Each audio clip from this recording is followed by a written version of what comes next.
कुरान में, वादा गलबा है मोमिन के लिए कुरान में, फिर जो तू गालिब नहीं कुछ है कसरा ईमान में। मोहतरम हजरात, अगर हम माजी की तरह हाल व मुस्तकबिल को रोशन और ताबनाक बनाना चाहते हैं तो कुरान पाक से वाबस्ता होना होगा, उसे सीने से लगाना होगा। अगर हम चाहते हैं कि हमारी दुनिया के साथ आखिरत भी संवर जाए तो उसकी तालीमात पर अमल करना होगा।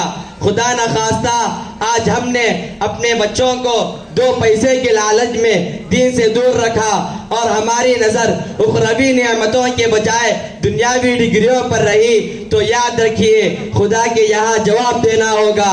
इसी पर मैं अपनी तकरीर को ख़त्म करता हूँ। दुआ कीजिए अल्लाह ताला तमाम मुसलमानों को कुरान सीखने, सिखाने और उस पर अमल करने की तौफीक नसीब फरमाए। आमीन। वमा अलैना इल्लल बलाग।